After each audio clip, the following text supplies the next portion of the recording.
Hello friends, welcome to my channel BSS maths teaching.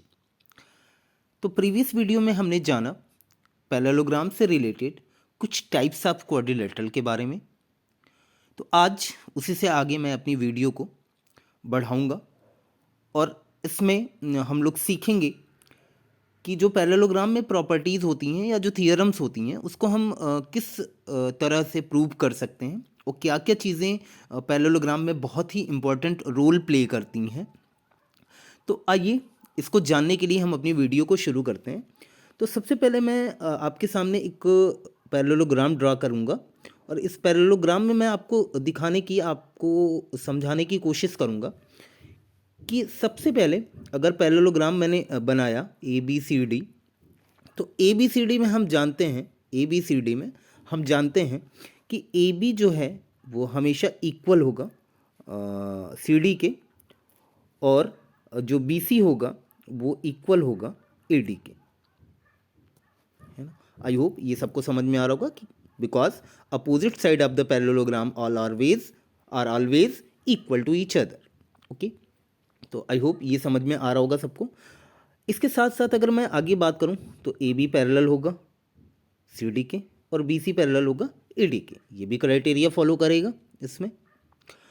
दूसरी चीज़ मैं बताना चाहूँगा इसमें कि पैरेललोग्राम में, इस A B C D parallelogram में जो बी सी है वो एक ट्रांसवर्सल का रोल प्ले करता है। साथ ही साथ ई डी अगर बी सी के पैरेलल है तो ई डी भी जो रोल प्ले करेगा वो एज अ ट्रांसवर्सल ही करेगा। अब आगे हम जानते हैं इसमें कि और क्या क्या चीज़ें जो है कि हम समझ सकते हैं इस तरह के पैरेललोग्राम में, क्या चीज़ें इंपॉर्टेंट हो सकती हैं थियरम्स को प्रूव करने के लिए, प्रॉपर्टीज़ को जानने के लिए। तो आइए जानते हैं। अगर हम किसी भी पैरेललोग्राम में हम एक डायगोनल खींचते हैं, तो डायगोनल क्या करता है, डायगोनल भी एक रोल प्ले करता है सिमिलर एज अ ट्रांसवर्सल। क्योंकि सबने सीखा है कि किसी भी पैरेलल लाइन को जब एक स्लैंट लाइन क्रॉस करती है तो वो क्या कहलाती है, ट्रांसवर्सल कहलाती है। इसी को हम कहते हैं ट्रांसवर्सल। तो मान लेते हैं कि अगर इसको एक्सटेंड करते हैं हम लोग इस तरह से, ठीक है, इसको भी इस तरह से एक्सटेंड करते हैं, ठीक है, तो हम देख पा रहे हैं इसको भी इधर से एक्सटेंड किया जाए, इसको भी इधर से एक्सटेंड किया जाए, तो हम देख पा रहे हैं कि जो डायगोनल है वो एक रोल प्ले कर रहा है ट्रांसवर्सल का। तो आई होप सबको समझ में आ रहा होगा ये, ठीक है। आगे अगर हम बात करें इसमें आगे, तो हम क्या कह सकते हैं कि अगर डायगोनल ट्रांसवर्सल का रोल प्ले करता है तो ट्रांसवर्सल से रिलेटेड बहुत सारी चीज़ें हमने सीखी है। For example about the alternate interior angle, ठीक है। अगर ए बी सी डी एक parallelogram, angle 1, angle 2, angle 3 and angle 4 given है ना, तो हम क्या कह सकते हैं कि एंगल 1 जो होगा इक्वल होगा एंगल 3 के। कैसे इक्वल हो गया भाई, ये इक्वल ऐसे हो गया क्योंकि this is the formation of Z, और जेड के अंदर बनने वाले जो एंगल्स होते हैं वो अल्टरनेट इंटीरियर एंगल कहलाते हैं। तो इसके लिए प्रॉपर्टी जो हो सकती है वो हो सकती है अल्टरनेट इंटीरियर एंगल की AIA। उसी तरह से अगर हम एंगल 2 और एंगल 4 की बात करते हैं तो एंगल 2 और एंगल 4 भी इक्वल होंगे, और वो क्यों होंगे, because of same reason. Okay, now हमने पैरेललोग्राम में पिछली वीडियो में सीखा कि पैरेललोग्राम के अपोजिट एंगल्स भी आपस में क्या होते हैं, इक्वल होते हैं। तो यानी एंगल डी जो होगा सेम होगा एंगल बी। तो इस तरह से हमने जाना कि किसी भी पैरेललोग्राम में जब हम एक डायगोनल खींच देते हैं तो डायगोनल खींचने के बाद जब 4 एंगल्स बनते हैं तो वो 4 एंगल स्लैंटली, या कह सकते हैं कि तिरछे, है ना, एक दूसरे के इक्वल होते हैं according to alternate interior angle, ठीक है। अब बात करते हैं पैरेललोग्राम में कि चलो इससे क्या होता है, इससे हमने क्या कर लिया, कौन सा बहुत बड़ा काम कर दिया हमने। ठीक है, तो आगे हम और भी कुछ चीज़ें इसमें सीखने की कोशिश करेंगे और मैं बताऊंगा इसमें क्या हो सकता है। फिर से ड्रा करते हैं एक पैरेललोग्राम, और पैरेललोग्राम में हम सीखेंगे कि कैसे जो डायगोनल होता है वो पैरेललोग्राम को दो ट्राइंगल में डिवाइड करता है और दोनों ट्राइंगल आपस में इक्वल कैसे होते हैं। तो अगर मैं बात करूं आगे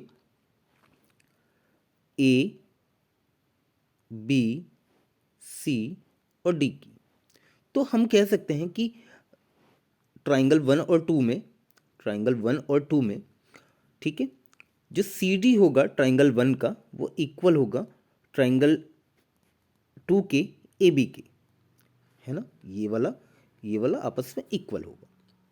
ठीक है, उसी तरह से अगर हम बात करें ट्राइंगल वन की ए डी के बारे में, तो ये ए डी इक्वल होगा बी सी के। ठीक है, यानी ए डी हो गया इक्वल किसके, बी सी के। ठीक है, यानी कि दोनों ट्राइंगल में दो साइड आपको सेम मिल गई, सिमिलर मिल गई। अब हम बात करें एसी डायगोनल की। एसी डायगोनल जो कि बेस साइड बन रहा है दोनों ट्राइंगल का, यानी कि दोनों ट्राइंगल के लिए वो सेम होगा। तो यानी हम कह सकते हैं एसी जो होगा वो इक्वल होगा एसी के for the both triangle which will be common. ठीक है, तो इस तरह से हम कह सकते हैं कि ये जो ट्राइंगल वन था और ट्राइंगल टू था ये आपस में एक दूसरे के कांग्रुएंस हो गए by side, side and side criteria से। ठीक है, ओके फ्रेंड्स, तो अब हम आगे बात करते हैं कि साइड से तो हमने प्रूफ करके देख लिया क्या क्या सिचुएशंस होती हैं। अब हम बात करते हैं कि किसी भी पैरेललोग्राम में, है ना, दूसरा प्रॉपर्टी जो दूसरा रूल होता है कांग्रुएंसी का वो कैसे फॉलो कर सकता है। तो अब देखते हैं फिर से ए बी सी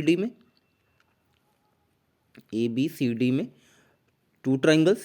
ठीक है, अब इसमें भी हम कह सकते हैं ए बी जो इक्वल होगा वो सी डी के इक्वल होगा, क्योंकि दोनों अपोजिट साइड हैं पैरेललोग्राम के।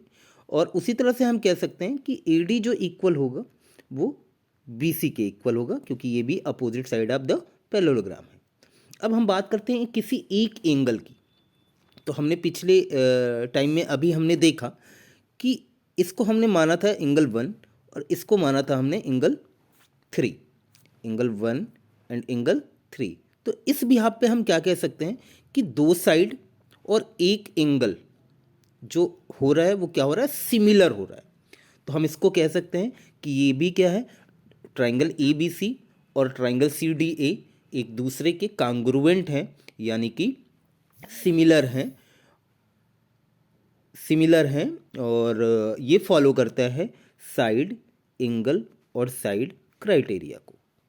ठीक है, आई होप समझ में आ रहा होगा। अब एक और तरह से कांग्रुएंसी प्रूव की जा सकती है, एंगल साइड और एंगल, एंगल साइड और एंगल, यानी दो एंगल इक्वल होने चाहिए और दो साइड इक्वल होनी चाहिए। तो अब बात करते हैं सेम फिगर में कि एक साइड। ठीक है, तो पहले तो हम एक एंगल की बात कर लेते हैं कि एंगल वन एंगल थ्री आपस में इक्वल है, और similarly we can say that, sorry माफ़ करिएगा, फिर से बना देते हैं फिगर को, ज़्यादा सही होगा आपके लिए।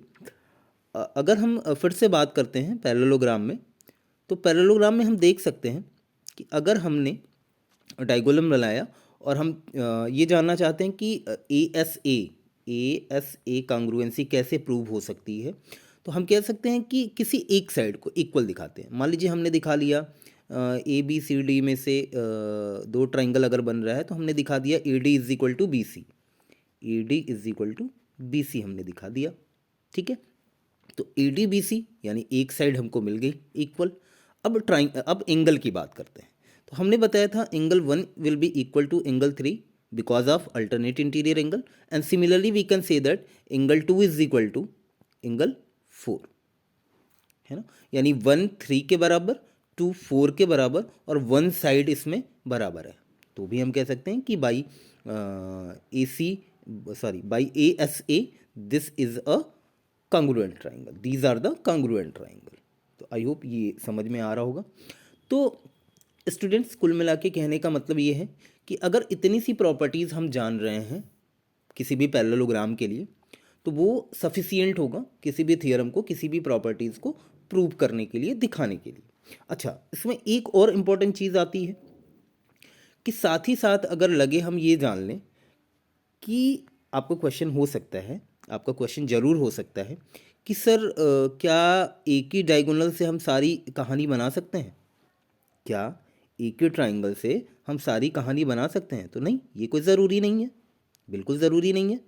क्योंकि अगर हम दोनों डायगोनल की बात करते हैं, दोनों डायगोनल की बात करते हैं, तो इसमें भी सेम सिचुएशन होगी।